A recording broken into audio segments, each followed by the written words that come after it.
معاشی بحران میں گھرے اسپین میں اب جسم فروشی کے کاروبار سے منسلک افراد بھی سڑکوں پر نکل آئے ہیں۔ ان کے مطابق معاشی بحران نے ان کے لیے کسی اور روزگار کا حصول مشکل کر دیا ہے۔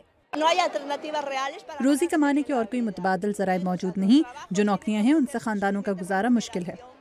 اسپین میں بے روزگاری 56 لاکھ کی ریکارڈ سطح پر پہنچ چکی ہے۔ قرضوں کے لیے ممالک کی معاشی صورتحال کی بنیاد پر انہیں ریٹنگ دینے والی ایجنسی اسٹینڈرڈ اینڈ پورز نے کچھ ہی روز پہلے اسپین کی ریٹنگ کو کم کر دیا ہے۔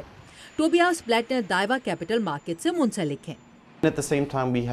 ہمارا بجٹ ایک انتہائی سخت بجٹ ہے۔ یہ در حقیقت 1970 کے عشرے کے بعد سے اسپین کا سب سے سخت بجٹ ہے، اور اس سے مارکیٹس میں اسپین کی گروتھ کے بارے میں یقیناً تشویش پیدا ہوگی۔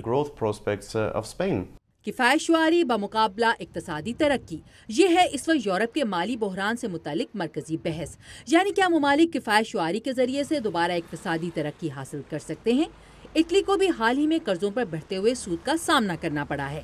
اٹلی کے وزیر اعظم ماریو مونٹی نے معاشی بحران کے باعث پچھلے سال سلویو برلوسکونی کے اقتدار سے الگ ہونے کے بعد اپنے ملک میں ایک سخت بجٹ نافذ کروایا۔ تاہم ان کا کہنا ہے کہ اب معاشی گروتھ پر دوبارہ فوکس کرنے کا وقت آ چکا ہے۔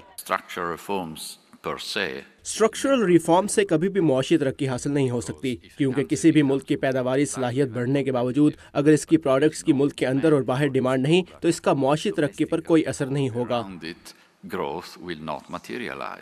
تجزیہ کاروں کے مطابق اٹلی جیسی قرض کے بوجھ تلے دبی حکومتوں کو ایک جانب مارکیٹس کو اپنے ناکام نہ ہونے کے بارے میں قائل کرنے اور دوسری جانب اپنی معیشتوں کی بحالی کے لیے سرمایہ کاری کے چیلنج کا سامنا ہے۔ اور تو اور اپنی ٹاپ کریڈٹ ریٹنگ اور قرض پر سود کی انتہائی کم شرح کے باوجود برطانیہ ایک دفعہ پھر مالی سست روی کا شکار ہو گیا ہے۔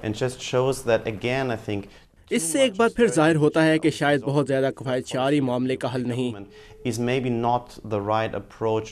ماہرین کے مطابق کچھ ماہ کے سکون کے بعد یورپ کے ایک مرتبہ پھر معاشی طوفان میں گھرنے کا خطرہ ہے۔ ہنری رچویل کے ساتھ عائشہ خالد، اردو VOA۔